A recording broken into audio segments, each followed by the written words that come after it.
Bismillahirrahmanirrahim. Assalamualaikum warahmatullahi wabarakatuh. Alhamdulillahirabbil alamin. Wassalatu wassalamu ala nabiyyina Muhammadin wa ala alihi wa ashabihi wa jami'it tabi'in. Allahumma lakal hamdu kama yanbaghi li jalali wajhika wa li 'azimi sultanik. Allahumma lakal hamdu hatta tardah wa lakal hamdu idza radita wa lakal hamdu ba'da ridha. Subhanakallahumma la ilma lana illa ma 'allamtana fa'allimna ma yanfa'una wanfa'na bima 'allamtana wa zidna ilma. Allahumma inna nas'aluka ilman nafi'a wa rizqan thayyiba wa amalan mutaqabbala. Amma ba'du, ma'asyiral muslimin, jamaah Masjid At-Taqwa yang dirahmati oleh Allah Ta'ala. Alhamdulillah, di malam ini kembali kita bisa berkumpul di majelis ini dalam rangka melanjutkan pelajaran kita di kitab Al-Arba'in An-Nawawiyah, membaca sabda Nabi kita Muhammad sallallahu alaihi wasallam dan berusaha untuk mengurai memahaminya agar bisa kita jadikan sebagai petunjuk pedoman di dalam kehidupan sehari-hari.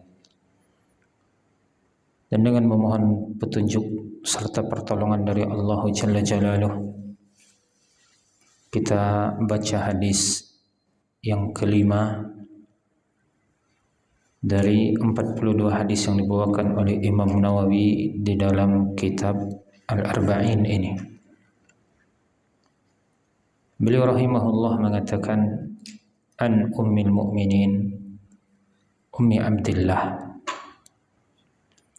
Aisyah radhiyallahu ta'ala anha, dari ummil mu'minin Ummi Abdillah Aisyah, semoga Allah meridhoinya, dia berkata, qala Rasulullah sallallahu alaihi wasallam, Rasulullah sallallahu alaihi wasallam bersabda, man ahdatha fi amrina hadha, siapa yang membuat-buat. Ahdatha artinya membuat sesuatu yang baru. Fi amrina hadha, dalam perkara kami ini, maksudnya fi dinina, fi syariatina, di dalam agama, di dalam syariat kami, di dalam Islam. Ma laisa minhu, apa-apa yang tidak bagian darinya. Dia mengada-ada di dalam agama dan dia bukan bagian dari agama itu, fahuwa raddun. Raddun masdar dari kata radda yaruddu. Raddun artinya tertolak, masdar, namun maknanya adalah maf'ul, itu mardud. Fahuwa raddun fahuwa mardud, maka dia tertolak. Kita ulangi, Pak. Man ahdatsa, siapa yang mengada-ada, membuat hal yang baru, fi amrina hadza, dalam perkara kami ini, itu dalam masalah agama, dalam persoalan syariat, ma laisa minhu, yang mana dia bukan bagian darinya, fahuwa radd, maka dia tertolak. Rawahul Bukhari wa Muslim. Hadis ini diriwayatkan oleh Imam Bukhari juga Imam Muslim. Wa fi riwayatin li Muslim, dan di dalam satu riwayat Imam Muslim, man amila amalan, siapa yang mengamalkan suatu amalan, laisa alaihi amruna, yang tidak berasal dari agama kami, yang tidak berada di atas syariat kami, fahuwa radd, maka dia tertolak. Nah, lafaz yang kedua ini hanya diriwayatkan oleh Imam Muslim, tidak diriwayatkan oleh Imam Bukhari. Adapun lafaz yang pertama, man ahdatsa fi amrina hadza, maka itu dikeluarkan atau diriwayatkan oleh Imam Bukhari dan juga oleh Imam Muslim. Sama lafaznya, riwayat Imam Bukhari dan riwayat Imam Muslim. Namun Imam Muslim bersendirian beliau dalam satu lafaz yang tidak dikeluarkan oleh Imam Bukhari, yang bunyinya man amila amalan laisa alaihi amruna fahuwa radd. Siapa yang mengamalkan suatu amalan yang tidak berada di atas perkara kami, tidak berada di atas syariat dan agama kami, fahuwa radd, maka dia tertolak. Kaum muslimin rahimakumullah, dan dua lafaz ini berbeda maknanya. Artinya dia memiliki perbedaan makna, dan insyaallah nanti kita sampaikan. Kita baca biografi pendek dari rawi hadisnya dari kalangan sahabat, yaitu Ummul Mukminin Aisyah radhiyallahu taala anha. Nah, di sini Imam Nawawi mengatakan an ummil mukminin, dari ibu orang-orang yang beriman. Beliau mengatakan ummil mukminin karena Aisyah adalah salah seorang istri dari Nabi sallallahu alaihi wasallam. Dan semua istri-istri Nabi adalah ummahatul mukminin. Semua istri-istri Nabi adalah ummahatul mukminin. Hal ini berdasarkan firman Allah Subhanahu wa taala dalam surat Al-Ahzab ayat yang ke-6. Allah taala berfirman, wa azwajuhu ummahatuhum, dan istri-istri Nabi itu adalah ibu-ibu mereka. Maksudnya ibu-ibu orang yang beriman. Wa azwajuhu, dan istri-istri Nabi sallallahu alaihi wasallam, ummahatuhum, adalah ibunda orang-orang yang beriman. Maka semua istri Nabi tidak boleh dinikahi oleh kaum muslimin sepeninggal Nabi sallallahu alaihi wasallam. Dan semua istri Nabi adalah ibu bagi orang-orang yang beriman. Makanya di sini Imam Nawawi mengatakan an ummil mukminin, dari ibu orang-orang yang beriman. Ummi Abdillah, dan ini adalah kunyah Aisyah, Ummi Abdillah. Dan beliau tidak memiliki anak yang bernama Abdullah. Ada di kalangan para ulama sejarah mengatakan Ibunda Aisyah radhiyallahu anha memiliki anak yang diberi nama Abdullah, namun gugur di dalam kandungan. Ada lagi yang mengatakan dia sempat lahir, namun setelah lahir meninggal. Akan tetapi riwayatnya lemah. Dan Allah Subhanahu wa taala tidak memberikan kepada Nabi kita sallallahu alaihi wasallam anak atau keturunan dari istri-istri beliau selain Khadijah. Dan satu lagi yaitu Maria Al-Qibtiyah. Namun Maria Al-Qibtiyah bukanlah istri Nabi sallallahu alaihi wasallam. Kan tetapi dia adalah hadiah dari Raja Muqawqis, dari raja di Mesir. Nah, kaum muslimin rahimakumullah, Ibunda Aisyah menurut pendapat yang terkuat tidak memiliki anak. Tidak Abdullah, tidak Abdurrahman, tidak Zaid, tidak yang lainnya. Namun kenapa beliau diberi kunyah dengan Ummu Abdillah? Sebagian para ulama mengatakan beliau diberi kunyah dengan Ummu Abdillah karena dalam sebuah hadis Nabi kita bersabda, ahabbul asma ilallah adalah Abdullah dan Abdurrahman. Sebaik-baik nama yang disukai oleh Allah Ta'ala adalah Abdullah dan Abdurrahman. Yang lain mengatakan bahwasanya beliau diberi nama kunyah dari anak saudarinya, yaitu dari anak Asma binti Abi Bakar. Asma memiliki anak yaitu Abdullah bin Zubair. Maka Aisyah diberi kunyah dari Abdullah bin Zubair. Maka beliau Ummu Abdillah. Ala kulli hal kaum muslimin rahimakumullah, bahwasanya seorang wanita, seorang laki-laki boleh dia diberi kunyah walaupun bukan dengan nama anaknya. Walaupun bukan dengan nama anaknya. Kita mengetahui Ali bin Abi Thalib di antara kunyahnya selain Abul Hasan adalah Abu Turab. Abu Turab. Sementara Turab itu atau sementara Ali bin Abi Thalib tidak memiliki anak yang bernama Turab. Turab itu artinya apa, Pak? Tanah. Atau Abu Hurairah bukan berarti dia memiliki anak namanya kucing. Tidak ada Abu Hurairah memiliki anak namanya Hurairah. Namun dia diberi kunyah dengan itu, Abu Hurairah.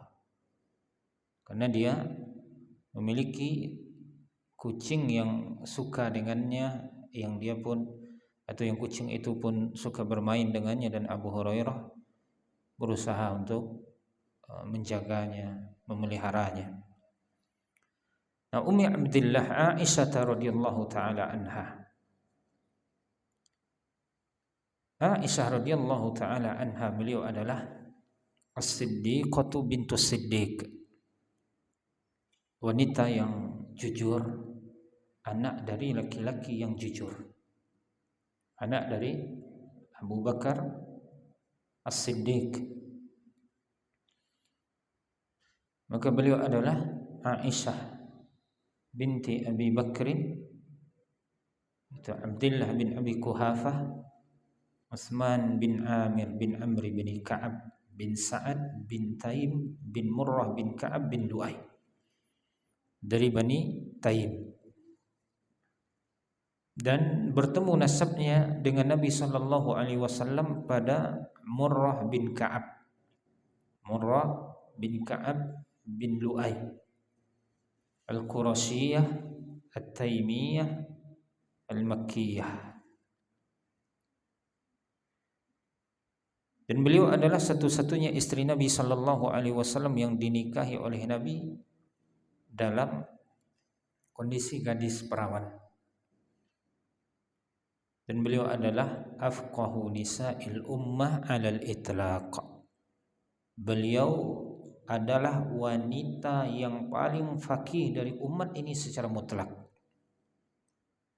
Tidak ada yang lebih faqih, yang lebih paham, yang lebih berilmu dari wanita kaum muslimah dibandingkan Ibunda Aisyah radhiyallahu anha. Dan ibunya adalah Ummu Ruman. Ibunya adalah Ummu Ruman bintu Amir ibn Uwaimir bin Abdi Syams Al-Kinaniyah.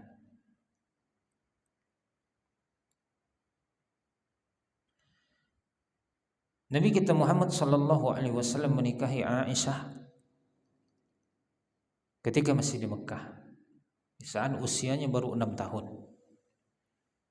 Namun Nabi sallallahu alaihi wasallam belum membina rumah tangga dengan Aisyah kecuali setelah hijrah.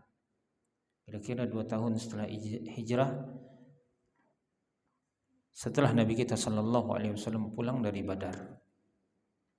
di bulan Syawalnya. Badar terjadi di bulan Ramadan, maka Nabi sallallahu alaihi wasallam membina rumah tangga dengan Ibunda Aisyah di bulan Syawalnya. Dan sebelumnya beliau nikah dengan Saudah. Dan hal itu dilakukan setelah meninggal Ummul Mukminin Khadijah bintu Khuwailid radhiyallahu taala anha. Nah, setelah meninggal Ibunda Khadijah, barulah Nabi sallallahu alaihi wasallam menikah dengan Saudah, baru menikah dengan Aisyah radhiyallahu anha dan istri-istri beliau yang lain. Kaum muslimin rahimakumullah.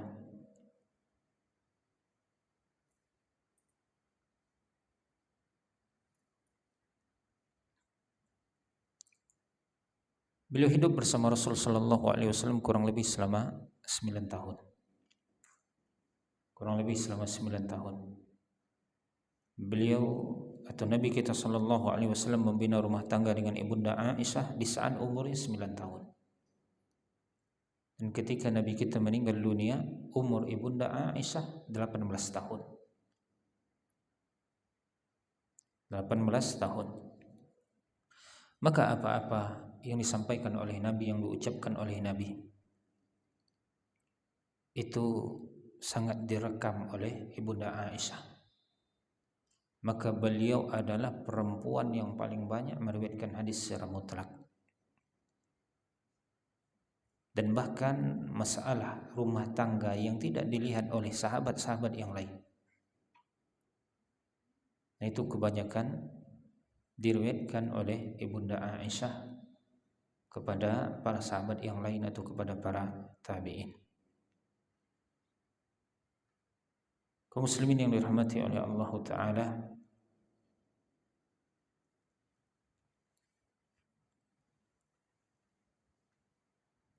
amat banyak yang meriwayatkan hadis dari Ibunda Aisyah. Di antaranya bahkan ayahnya Abu Bakar As-Siddiq, kemudian Umar bin Khattab, kemudian Fatimah putri Nabi sallallahu alaihi wasallam, dan yang lain-lainnya.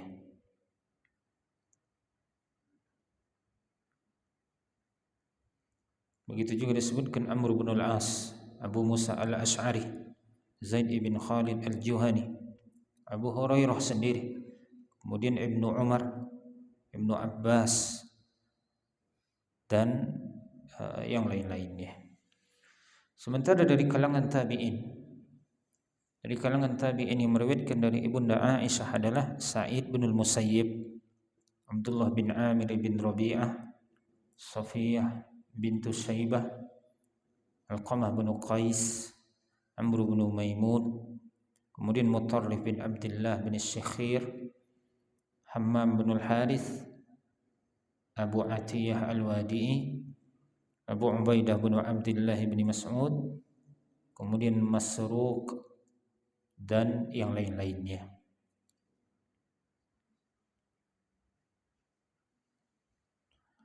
Dan para ulama berselisih pendapat mana yang lebih mulia, Khadijah dari Aisyah. Karena dalam sebuah hadis Nabi kita mengatakan fadlu Aisyah ala sairin nisa ka fadli tharid ala sairit ta'am. Keutamaan Aisyah dibandingkan makanan-makanan yang lain itu ibarat keutamaan tharid. Tharid ini makanan yang paling hebat di zaman dahulu, yang paling wahnya. Dia roti ada dagingnya. Sebagian orang ibaratnya pizza lah di zaman ini. Tapi dia barangkali lebih dari itu. Karena pizza di zaman kita juga bukan yang paling utamanya. Kecuali mungkin di Italia sana Pak ya. Kalau di kita kan enggak. Nah, Nabi kita mengatakan bahwasanya keutamaan Aisyah dibandingkan wanita-wanita lainnya itu ibarat keutamaan tharid dibandingkan makanan yang lain. Dan Nabi kita sallallahu alaihi wasallam pernah ditanya oleh Amr bin Al-As, "Man ahabbun nasi ilaika ya Rasulullah?" Siapa manusia yang paling engkau cintai wahai Nabi? Maka Nabi kita menjawab Aisyah. wa minar rijal, dan dari golongan laki-laki. Maka Nabi kita menjawab abuha, ayahnya. Nabi kita tidak mengatakan Abu Bakrin, tidak. Nabi tidak lepaskan Aisyah dari situ. Abuha itu Abu Aisyah, ayahnya, ayah dari Aisyah. Kata para ulama, ini menunjukkan betapa dalamnya kecintaan Nabi kepada ibunda Aisyah. Dan di dalam hadis yang lain disebutkan bahwasanya Nabi kita sallallahu alaihi wasallam pernah marah kepada Aisyah disebabkan kecemburuan Aisyah kepada Khadijah, yang mana Nabi senantiasa mengingatnya. Nabi senantiasa memberikan hadiah kepada saudari-saudari Khadijah, kawan-kawan Khadijah. Maka Aisyah mengatakan, cukuplah, atau engkau telah Allah cukupkan dengan yang lebih muda, yang lebih cantik. Maka lupakan, tinggalkan yang sudah tua, yang sudah pergi. Maka Nabi kita mengatakan, tidak wahai Aisyah, demi Allah tidak ada, atau dia tidak bisa digantikan dengan apapun. Tidak ada yang lebih baik darinya. Tidak ada yang lebih baik dari Aisyah. Bahkan Nabi kita mengatakan, kalian semuanya kafir di saat aku berdakwah, atau di saat aku mulai berdakwah, maka dialah yang menjawab dakwahku pertama kali, di saat kebanyakan manusia menentangnya. Dan dia menyerahkan hartanya kepadaku untuk masalah agama di saat orang lain menahan hartanya dariku. Dan dia relakan, dan dia berjihad, bersungguh-sungguh, berkorban, baik tenaga, baik fisik dan lain-lainnya, dan waktunya semuanya, maka dia korbankan untuk agama ini di saat banyak orang tidak mau untuk berkorban demi agama. Maka Nabi kita mengatakan dia tidak bisa digantikan. Nah, sebagian para ulama ada yang mentafdil Khadijah dibandingkan Aisyah. Mentafdil maksudnya lebih mengutamakan Khadijah. Sebagian yang lain mengatakan bahwasanya Aisyah lebih utama dibandingkan Khadijah. Dan di kalangan para ulama yang lain mentafsil atau memperinci. Kalau kita lihat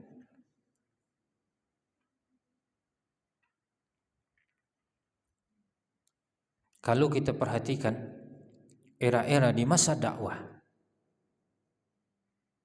pengaruh dan perjuangan di awal-awal dakwah, maka Khadijah luar biasa, tidak bisa ditandingi oleh siapapun. Beliau yang membenarkan dakwah Nabi sallallahu alaihi wasallam, beliau yang menguatkan Nabi sallallahu alaihi wasallam. Ketika Nabi takut dengan apa yang beliau alami di Gua Hira, di Jabal Nur, beliau turun ke rumahnya dan beliau minta kepada istrinya Khadijah, zammiluni zammiluni dathiruni dathiruni, selimuti aku, selimuti aku. Diselimuti oleh Khadijah. Kemudian setelah dia tenang, baginda Nabi sallallahu alaihi wasallam menceritakan apa yang dia alami di Gua Hira itu kepada Khadijah radhiyallahu anha. Maka apa kata Khadijah? Atau Nabi kita mengatakan apa? Laqad khasyitu ala nafsi. Aku ini khawatir dengan diriku. Siapa itu? Jangan-jangan ada yang ingin berbuat jahat denganku. Nabi takut akan dirinya sendiri. Maka ibunda Khadijah mengatakan, sungguh Allah tidak akan menelantarkan, menyengsarakanmu. Lalu dia sebutkan sifat-sifat Nabi, innaka latasilur rahim. Engkau adalah orang yang suka menyambung silaturahim. Engkau suka membantu orang. Engkau memuliakan tamu. disebutkan sifat-sifat mulia Nabi sallallahu alaihi wasallam. Dan orang yang memiliki sifat seperti ini tidak mungkin akan disengsarakan oleh Allah. Maka Nabi pun semakin kuat mentalnya, Pak. Kemudian tidak hanya sampai di situ, Ibunda Khadijah radhiyallahu anha membawa Nabi kita kepada anak pamannya, Waraqah bin Naufal. Yang mana Waraqah adalah seorang ahli kitab. Dia membaca kitab suci dan dia bisa tulis baca. Dia bisa bahasa Ibrani. Maka ketika dibawa ke sana, Ibunda Khadijah mengatakan, "Ya ibna ammi isma min ibni akhik." Wahai anak pamanku, dengarkanlah dari anak saudaramu, maksudnya dari Nabi. Maka Nabi ceritakan apa yang dia alami. Maka Waraqah pun mengatakan bahwasanya yang datang kepada engkau adalah sama dengan yang datang kepada Musa alaihissalam. Maksudnya itu adalah wahyu. Maka demi Allah, kalau seandainya aku dalam keadaan atau aku dalam keadaan yang kuat, aku dalam kondisi prima, pasti aku akan menolongmu di saat kaummu mengeluarkanmu dari tanah kelahiranmu. Maka Nabi pun mengatakan atau bertanya, apakah mereka akan mengusirku? Apakah mereka akan mengeluarkanku? Waraqah mengatakan, tidak ada orang yang datang kepada kaumnya seperti apa yang engkau bawa, kecuali mereka akan diusir, kecuali mereka akan dikeluarkan oleh kaumnya. Maka Nabi pun semakin mantap, ini ternyata wahyu sebagaimana yang datang kepada Musa alaihissalam. Dan begitu juga setelahnya Ibunda Aisyah, Ibunda Khadijah adalah orang yang paling pertama beriman dengan Nabi. Yang paling pertama beriman dengan dakwah Nabi perempuan, bukan laki-laki, Pak. Sebelum masuk Islamnya Abu Bakar, Utsman, Tolha, Zubair, Abdurrahman bin Auf dan lainnya, Khadijah radhiyallahu anha mendahului mereka semua. Dan beliau tolong Nabi sallallahu alaihi wasallam dengan semua yang dimilikinya. Dengan kedudukannya, dengan hartanya, dengan tenaganya, dengan fisiknya, semuanya. Dengan pikirannya. Dia menolong agama Nabi sallallahu alaihi wasallam atau agama Allah Islam yang dibawa oleh Nabi sallallahu alaihi wasallam. Namun apabila kita lihat di akhir dari atau setelah Nabi meninggal dunia, maka peran Aisyah sangat besar. Peran Aisyah luar biasa. Beliau yang meriwayatkan hadis-hadis Nabi sallallahu alaihi wasallam yang kebanyakan para sahabat tidak mengetahuinya. Mereka datang kepada Ibunda Aisyah, yang begini bagaimana, begitu bagaimana. Ada di kalangan para sahabat menyuruh orang ketika mandi wajib, wanita-wanita yang mau mandi wajib itu rambutnya yang dikepang buka semuanya, harus diurai rambutnya semua, kemudian harus basah dari ujung akar, dari pangkal rambutnya sampai ke ujung. Maka Ibunda Aisyah mengatakan, ketika itu sampai kepada beliau, maka beliau mengatakan apa? Kenapa sahabat tersebut tidak menyuruh agar para wanita membotakkan rambutnya saja? Demi Allah, aku mandi bersama Nabi sallallahu alaihi wasallam, mandi wajib maksudnya, dalam sebuah bejana atau di sebuah bejana, dan tidaklah aku tuangkan air ke kepalaku kecuali hanya 3 cidukan. Hanya 3 ciduk saja. Dan rambut Ibunda Aisyah juga panjang, tidak diurai, tidak dibuka kepangannya dan yang sejenisnya. Dan banyak hal-hal yang lainnya kaum muslimin rahimakumullah. Dan bayangkan umur Ibunda Aisyah ketika menikah dengan Nabi baru 9 tahun. Sehingga apa yang beliau lihat, apa yang beliau dengar, dan apa kejadian antara Nabi dan sahabatnya itu lengket di memori Ibunda Aisyah. 9 tahun beliau bersamai Nabi sallallahu alaihi wasallam, meninggal di usia 18 tahun. Maka itu usia yang masih produktif akal. Pikiran masih sangat amat tajam.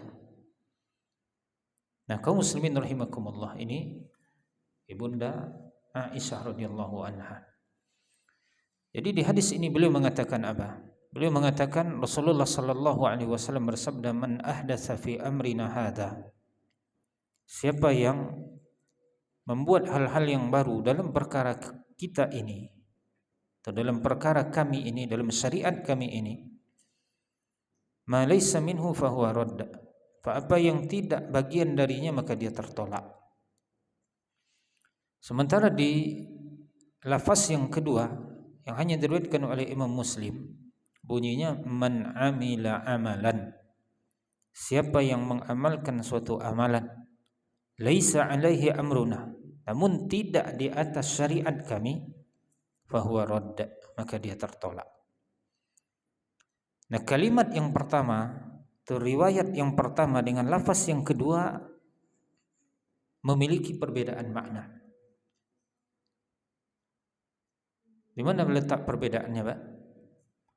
Riwayat yang pertama, man ahdatsa fi amrina hadza, siapa yang mengada-ada di dalam syariat kami ini, berarti dia bikin yang pertama kali. Dia yang mengada-adanya. Dia mengada-adakan. Ma laysa minhu, dan dia tidak bagian dari syariat, maka dia tertolak.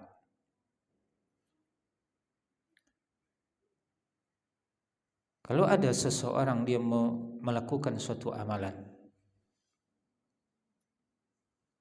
kemudian amalan itu tidak berdasarkan kepada syariat, lalu kita katakan, wahai saudaraku, amalan seperti ini tertolak, tidak diterima oleh Allah.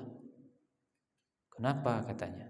Karena Nabi kita bersabda, man ahdatsa fi amrina hadza ma laysa minhu fahuwa radd. Siapa yang mengada-ada di dalam syariat kami ini yang tidak bagian darinya, maka dia tertolak. Barangkali orang itu akan menjawab, saya tidak mengada-adakan. Ini sudah ada orang yang mengamalkannya sebelum saya. Bukan saya yang mengada-adakan. Ini sudah dilakukan oleh bapak saya, oleh nenek saya, oleh ini dan itu, oleh orang-orang tua kita terdahulu.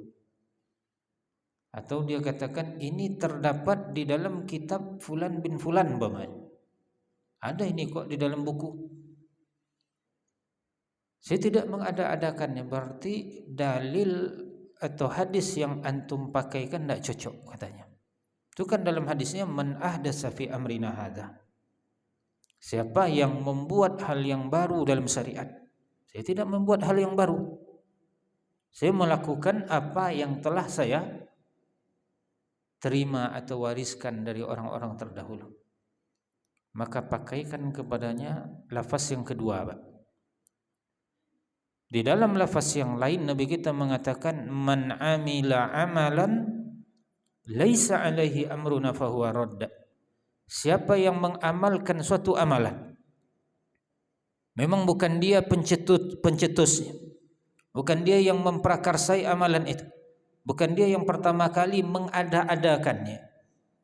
Namun Nabi kita juga bersabda, man amila amalan, siapa yang mengamalkan suatu amalan laisa alaihi amruna, tidak di atas syariat kami, tidak di atas agama kami, tidak ada dalilnya, tidak ada sumbernya dari agama, fahuwa radd, maka dia tertolak.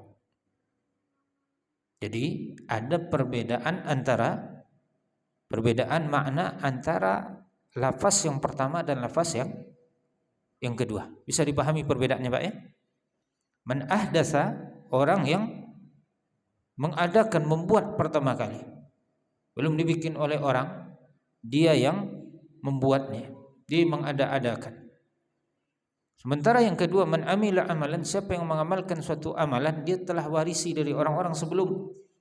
Namun ternyata tidak di atas dalil. Tidak di atas sumber yang sah dari agama kita, maka dia pun tertolak. Barangkali kita simak, kita dengarkan terlebih dahulu kumandang azan Isya. Insyaallah kita lanjutkan setelah kumandang azan. Wassallallahu ala nabiyyina Muhammadin wa ala alihi wa sahbihi wasallam.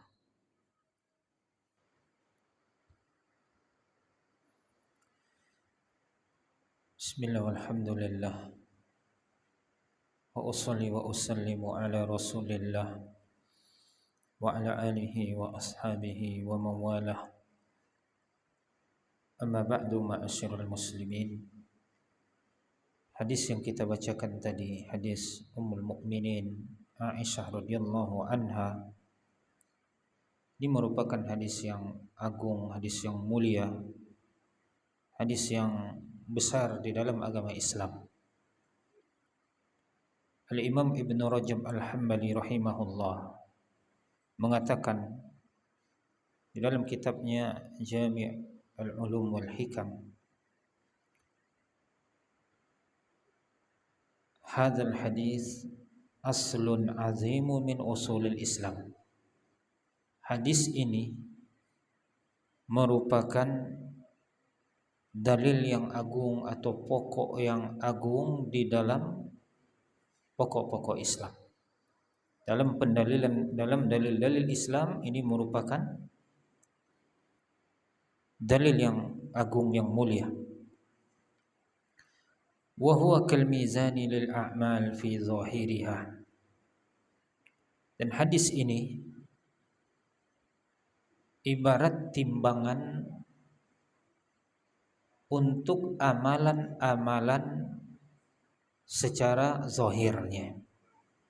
Inilah neracanya, inilah timbangannya. Kama anna hadisal a'malu bin niyat mizanun lil a'mali fi batiniha. Sebagaimana hadis Umar bin Khattab, hadis yang pertama dari hadis arba'in ini, innamal a'malu bin niyat, dia adalah timbangan amalan secara batin, niat. Maka hadis Ibunda Aisyah ini merupakan timbangan amalan secara zahir. Maka sebagaimana amalan tidak akan diterima oleh Allah karena niatnya tidak benar, karena niatnya tidak ikhlas, begitu juga amalan tidak akan diterima oleh Allah Ta'ala kalau tidak sesuai dengan syariat yang diajarkan oleh Nabi. Maka harus terkumpul dua syarat ini, ikhlas dan sesuai dengan syariat, atau diistilahkan ikhlas dan ittiba.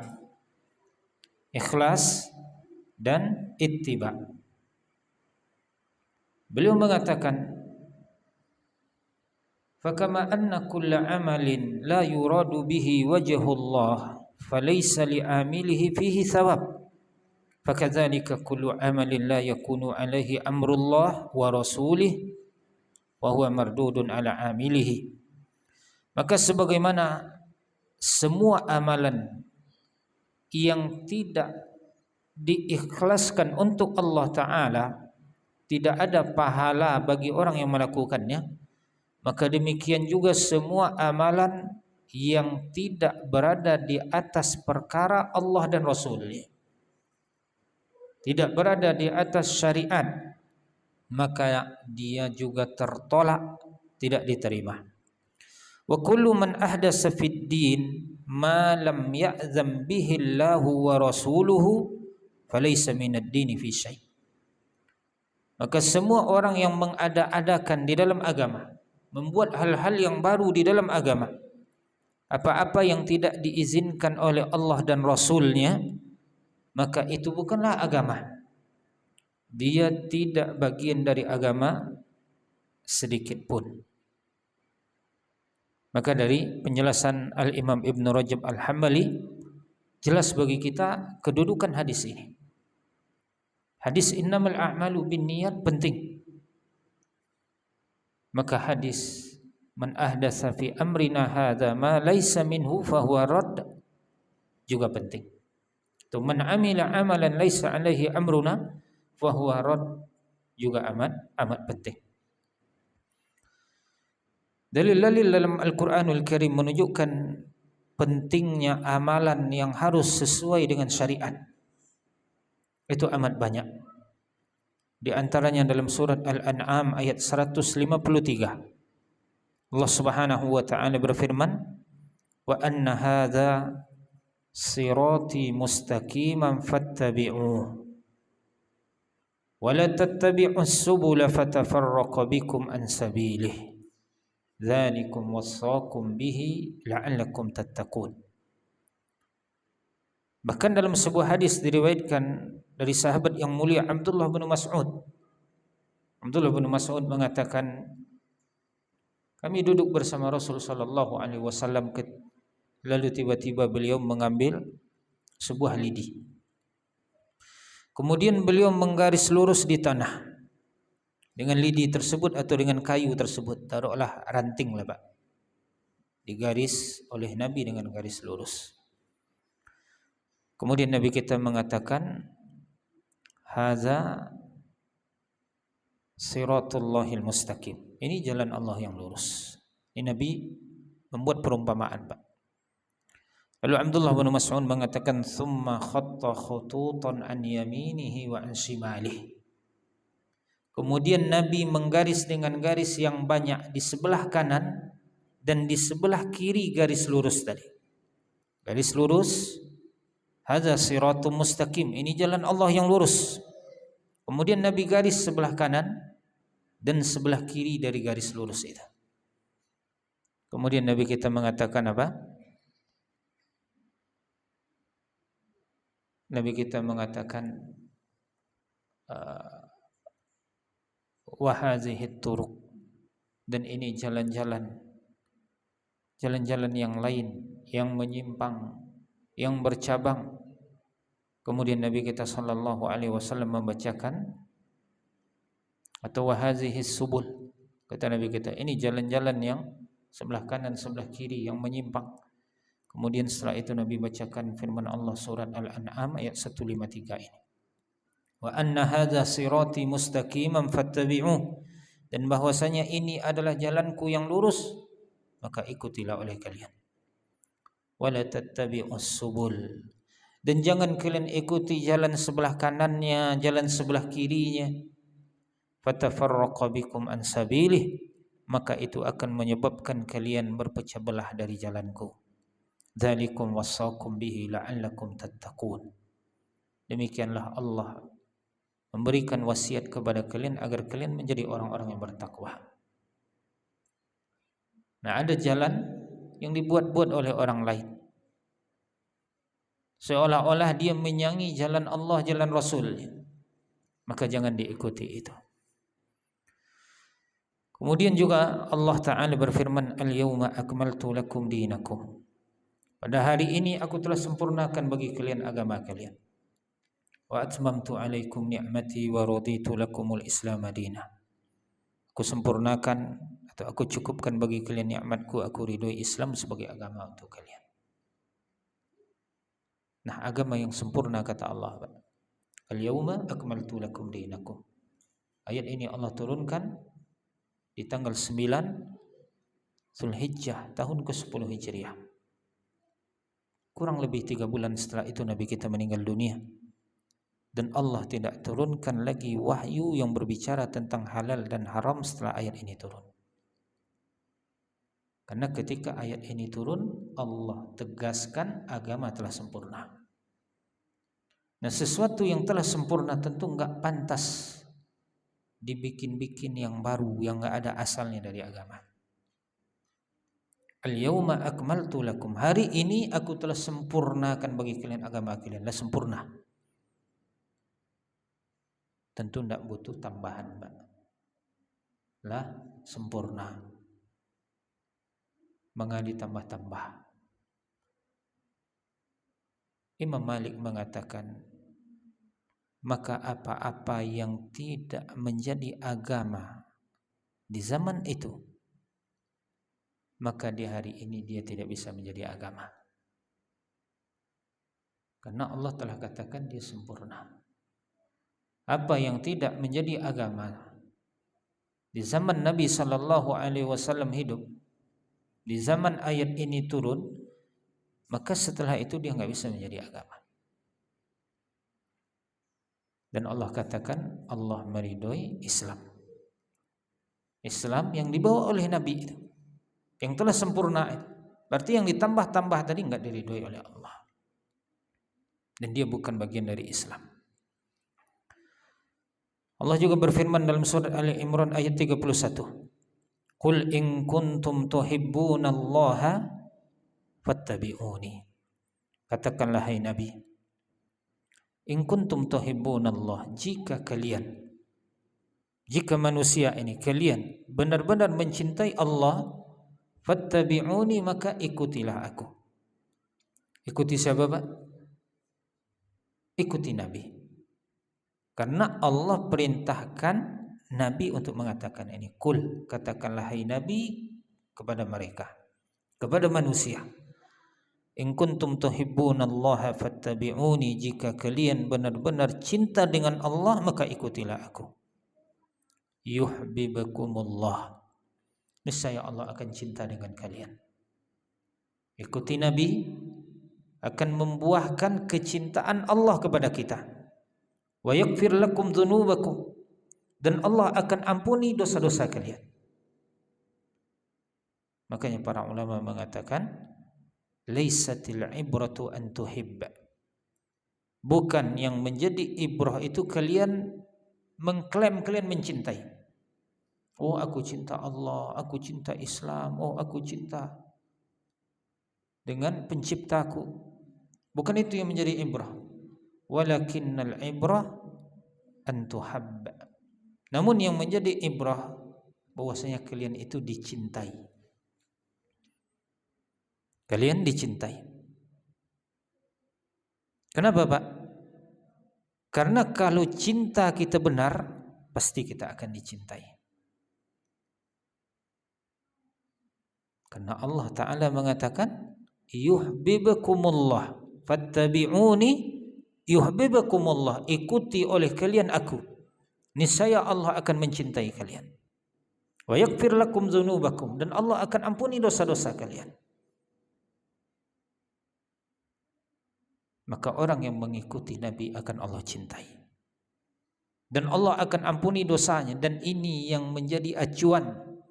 Bukan yang menjadi acuan itu kita mengaku-ngaku, kita mengklaim kita cinta dengan Allah, kita cinta dengan ajaran Rasulullah, namun ternyata cinta kita palsu, cinta kita itu bohong, maka kita tidak mendapatkan buahnya tadi.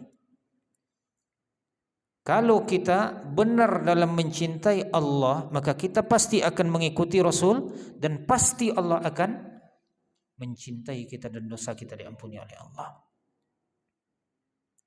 Yuhibbukumullah wa yaghfir lakum dzunubakum. Kaum muslimin rahimakumullah. Dari ayat yang mulia ini, Allah Subhanahu wa taala menguji orang-orang yang mengklaim dirinya cinta dengan Allah, seberapa besar ittiba kalian kepada Nabi.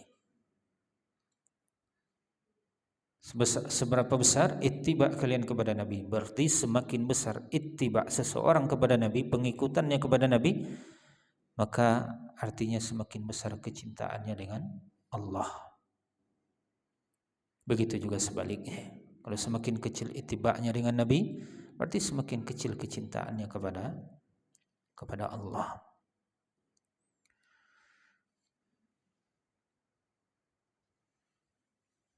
Dan banyak ayat-ayat yang lainnya kaum muslimin rahimakumullah. Adapun di dalam hadis-hadis Nabi sallallahu alaihi wasallam yang menguatkan hadis Ibunda Aisyah tadi, di antaranya adalah Nabi kita bersabda, "Inni qad taraktu fikum syai'ain lan tadillu ba'dahuma." Sesungguhnya aku telah tinggalkan kepada kalian dua hal. Kalian tidak akan sesat dengan atau setelah keduanya. Maksudnya apabila kalian berpegang teguh dengan keduanya, maka kalian tidak akan sesat. Itu kitabullahi wa sunnati. Kitabullah dan sunnahku. Begitu juga hadis yang lainnya, hadis Al-Irbad bin Sariyah, dan itu ada di Arba'in ini, Pak. Hadis yang insyaallah kita pelajari nanti di nomor urut hadis Irbad bin Sariyah, hadis nomor 28. Hadis nomor 28.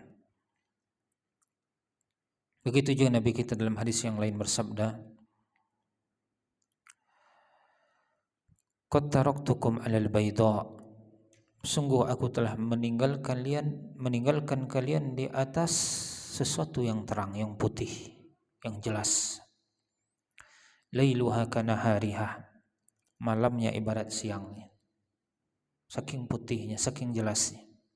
Gak ada yang gelap. Gak ada yang remang-remang. Lailuha kanahariha. La yazigu anha ba'di illa halik. Tidak ada yang menyimpang dari jalan yang telah aku tinggalkan, yang terang benderang tadi. Tidak ada yang menyimpang darinya kecuali dia orang yang celaka. Kemudian Nabi kita bersabda, "May ya'ish minkum fasayara ikhtilafan katsira." Siapa yang hidup di antara kalian setelahku, maka dia akan melihat perbedaan pendapat yang amat banyak. Nabi sebutkan ini masalah. Kalian yang hidup setelahku akan melihat perbedaan yang amat banyak. Itu kan masalah, Pak. Namun solusinya Nabi berikan. Fa'alaikum bima araftum min sunnati wa sunnatil khulafa'ir rasyidin al-mahdiyyin addu 'alaiha bin nawajiz. Maka kewajiban kalian adalah berada di atas sunnahku dan di atas sunnah para khulafa' rasyidin yang diberikan petunjuk setelahku. Nabi kita bersabda, addu 'alaiha bin nawajiz. Gigitlah dia dengan gigi geraham kalian. Artinya gigit dengan kuat. Karena gigitan yang paling kuat itu dengan geraham. Kalau dengan gigi depan, sesuatu yang kuat umpamanya itu bisa copot gigimu kuatnya, Pak. Kalau terlalu kuat. Namun dengan gigi geraham, disitulah cengkramannya yang paling kuat, yang paling keras. Artinya berpegang teguh dengan sunnah itu harus dengan kuat. Harus dengan kuat. Pegang sunnah Nabi, kemudian pegang juga sunnah para khulafa rasyidin itu dengan kuat. Bukan dengan lemah, bukan setengah-setengah, namun harus dengan kuat. Nah, kaum muslimin yang dirahmati oleh Allah Ta'ala,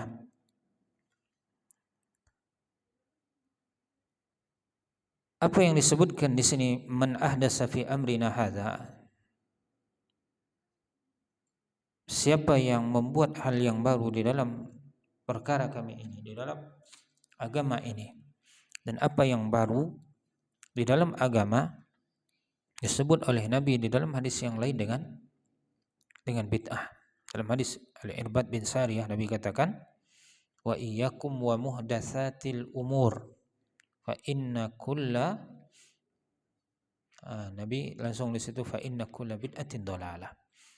Dalam riwayat yang lain disebutkan fa inna kulla muhdatsatin bid'ah. Dan semua yang baru yang diada-adakan di dalam agama tanpa ada sumbernya, tanpa ada dasarnya, maka dia adalah bid'ah. Dia adalah bid'ah. Dan semua bid'ah adalah sesat, kata Nabi kita. Bid'ah adalah sesat. Nah, kata-kata bid'ah kaum muslimin rahimakumullah. Bid'ah secara syariat. Kata Al-Imam Asy-Syatibi, secara bahasa bid'ah itu dia sesuatu yang baru yang belum ada contohnya sebelumnya. Itu secara bahasa. Sesuatu yang baru tidak ada contoh sebelumnya. Adapun secara istilah syariat kita, bid'ah dia adalah thariqatun fid dini mukhtara'ah. Thariqatun fid din mukhtara'ah. Suatu jalan di dalam agama yang diada-adakan, yang dibuat-buat baru.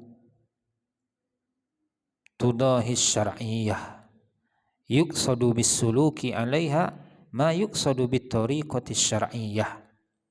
Seolah-olah dia menandingi syariat, seolah-olah dia menandingi jalan yang syar'i.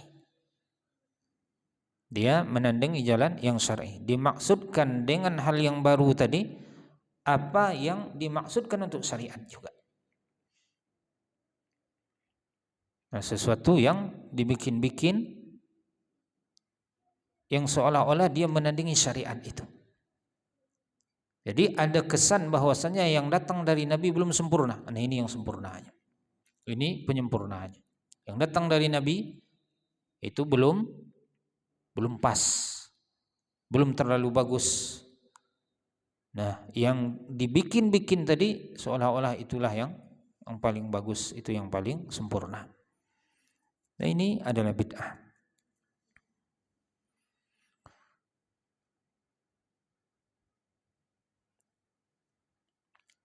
Ibnu Rajab mengatakan, wal muradu bil bid'ah ma ahdasa atau ma uhdisa mimma la asla lahu fis syariah yadullu alaih.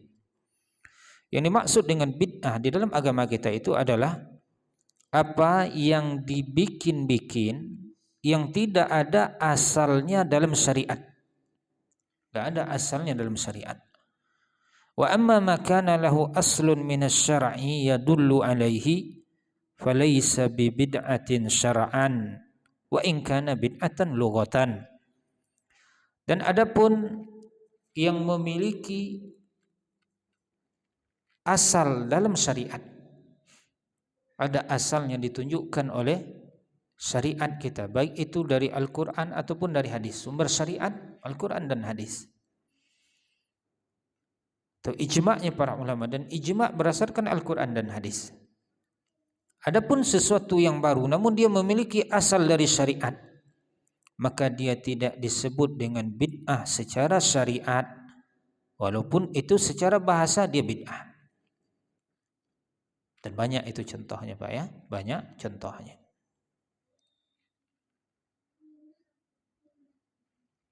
Dia tidak ada di zaman Nabi, ada setelah zaman Nabi, namun dia memiliki asal dari syariat. Maka secara syariat dia tidak disebut dengan bid'ah, walaupun secara bahasa dia bid'ah. Seperti mushaf Al-Quran. Mushaf Al-Quran belum ada di zaman Nabi SAW, sebagaimana yang ada di zaman kita. Al-Quran di zaman Nabi SAW itu bertebaran di berbagai tempat, tidak disatukan di satu mushaf, di satu kitab, enggak. Ada yang di dinding-dinding, ada yang dia ditulis di kulit yang telah dikeringkan, ada yang ditulis di kulit pohon kurma juga yang telah dikeringkan, dan ditulislah Al-Quran di situ. Namun Allah Subhanahu wa taala mengatakan dalam Al-Quran bahwasanya Al-Quran itu dia adalah kitab suci. Allah berfirman, "Dzalikal kitab la raiba fih."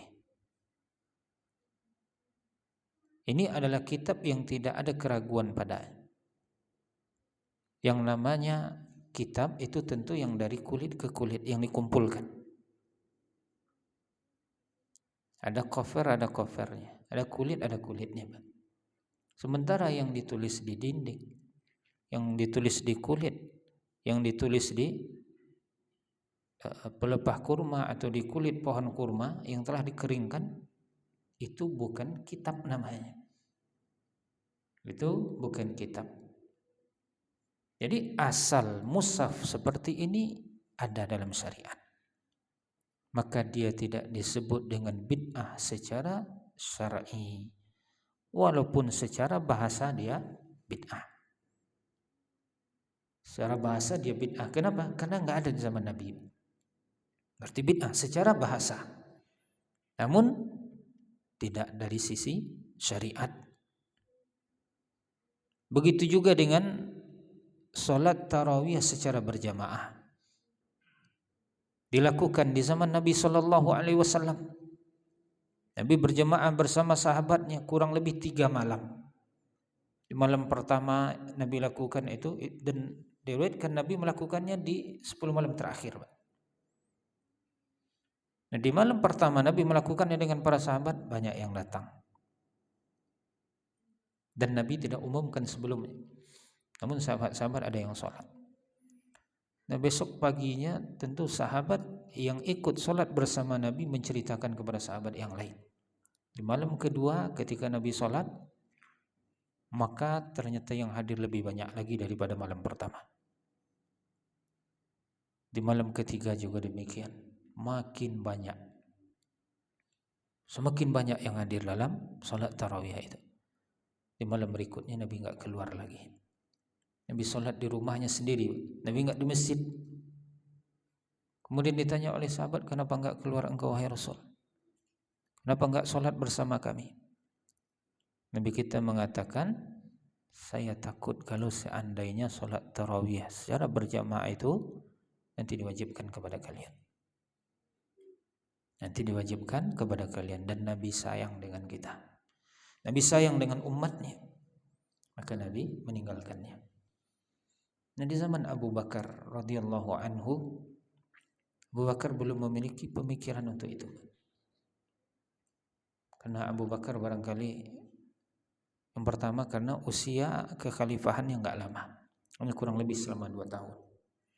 Kemudian beliau radhiyallahu anhu disibukkan untuk membasmi orang-orang murtad, orang-orang yang tidak mau bayar zakat, dan munculnya nabi-nabi palsu.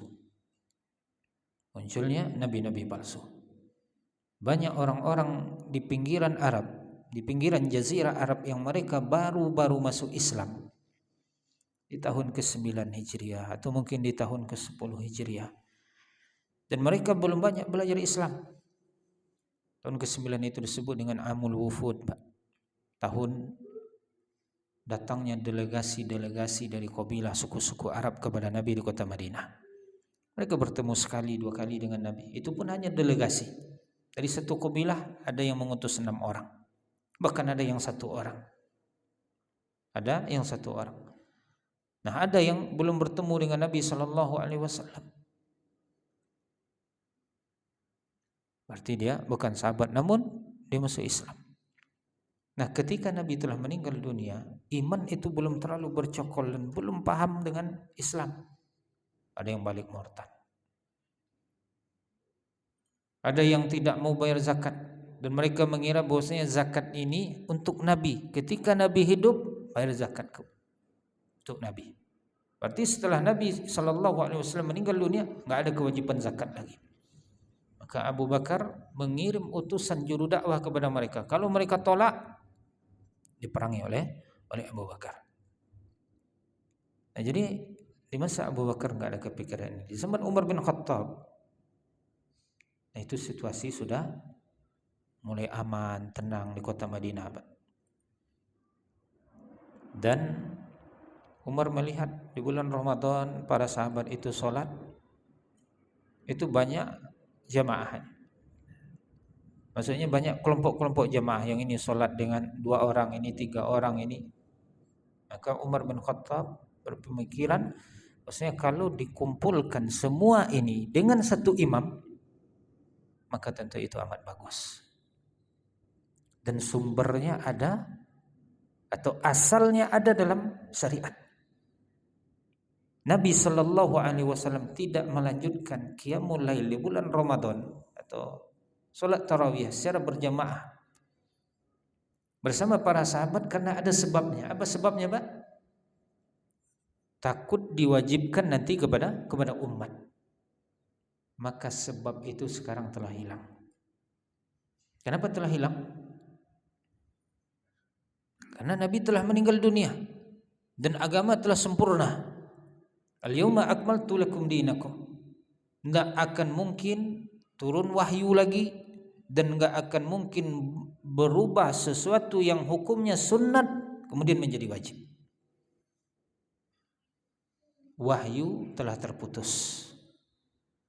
Maka Umar melakukan itu. Dia kumpulkan sahabat dan dia minta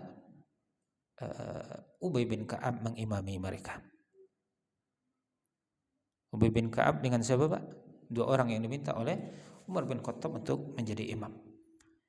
Nah, itu tidak bid'ah secara syariat karena asalnya ada dalam syariat kita, dalam agama kita.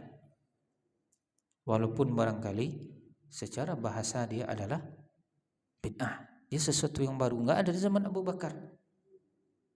Enggak ada di zaman Abu Bakar. Di zaman Nabi SAW Nabi hanya lakukan 3 kali saja. 3 malam saja. Namun Nabi sebutkan, aku khawatir kalau dilanjutkan Allah akan wajibkan ini kepada kalian. Nah, kekhawatiran Nabi di zaman Umar enggak ada lagi. Apa yang dikhawatirkan oleh Nabi itu enggak mungkin terjadi di zaman Umar bin Khattab. Maka Umar melakukannya, melanjutkannya. Makanya Umar pun mengatakan ni'matil bid'atu hadhihi. Sebaik-baik bid'ah itu inilah dia. Maksudnya bid'ah secara syariat. Maksudnya bid'ah secara bahasa. Bid'ah secara bahasa. Nah, ini termasuk bid'ah yang bagus nih kata Umar bin Khattab. Yang belum didahului oleh Abu Bakar.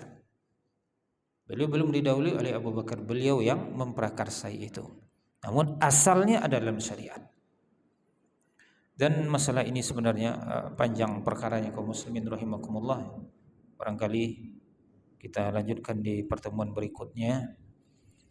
Kalau ada yang ditanyakan atau ada yang kurang jelas, dipersilahkan. Atau barangkali ini kita rampungkan penjelasannya di hadis yang nomor 28 nanti. Kita lanjutkan aja nanti hadis ke-6. Itu kita lihat pertemuan pekan depan, Pak ya. Kalau mau dibahas lagi masalah bid'ah ini bisa diperluas lagi karena sebagian masyarakat dan sebagian kaum muslimin salah kaprah tentang masalah bid'ah. Ada seolah-olah yang mengatakan bahwasanya bid'ah itu enggak ada. Bid'ah itu tidak ada. Enggak ada bid'ah itu. Orang-orang sekarang aja sedikit bid'ah, sedikit bid'ah. Ada lagi sebagian orang mengatakan itu sekelompok orang itu bid'ah aja dia bikin semuanya umpamanya, Pak. Nah, kalau memang bid'ah berarti kalian pergi haji naik onta aja, enggak usah naik pesawat. Karena ada juga yang berpandangan demikian. Zaman Nabi orang pergi haji naik unta. Nah, kalian sekarang naik pesawat katanya. Berarti kalian bid'ah dong, melakukan bid'ah. Itu mikrofon yang ada di depan muncung ustadznya itu katanya. Ada di zaman Nabi. Emangnya Nabi pernah ceramah berkhutbah pakai mikrofon? Berarti itu bid'ah. Nah, jadi dia menyalah-nyalahkan amalan orang bid'ah, di dia aja banyak bid'ah katanya. Jadi salah kaprah dalam masalah bid'ah. Nah, ini dia bukan agama, bukan syariat. Bukan syariat masalah mikrofon. Tapi kalau ada yang mengubah umpamanya rukun-rukun khutbah, nah itu baru masalah. Ketika khutbah Jumat umpamanya, Pak. Tapi kalau mikrofon dia hanya sarana saja. Hanya sarana. Mau pakai mikrofon, mau tidak. Mikrofonnya yang pakai tali, yang pakai listrik, yang pakai baterai, yang pakai wireless, silahkan. Orang mau haji pakai pesawat, mau pakai kapal laut, ada yang naik motor mungkin, silahkan. Tapi kita mengatakan antum a'lamu bi umuri dunyakum, kalian lebih tahu tentang urusan dunia kalian. Itu duniawi. Itu hanya duniawi. Dia hanya sarana. Sama dengan pakaian kita. Pakaian dia sarana. Bolehkah pakaian kita berbeda dengan pakaian Nabi? Boleh, asalkan dia tidak menyelisih syariat. Nabi hanya mengatakan pakaian itu jangan begini, jangan begitu. Umpamanya jangan pakaian suhrah, jangan yang ketat, jangan yang tipis, jangan yang membentuk body yang ketat gitu Pak, atau kemudian dia menutup aurat. Dia yang menutup aurat, bukan membungkus saja. Bukan membungkus.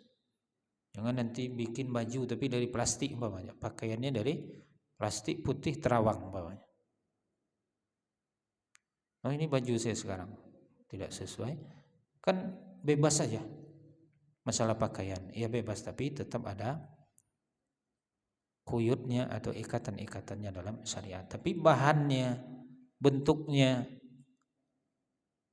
maka secara umum itu boleh. Sesuai dengan pakaian kita, atau sesuai dengan uruf kita, sesuai dengan adat kita, asalkan dia tidak menyelisih ketentuan-ketentuan atau adab-adab dalam berpakaian yang dijelaskan di dalam syariat kita. Demikian kaum muslimin rahimakumullah. Kalau ada yang ditanyakan dipersilahkan.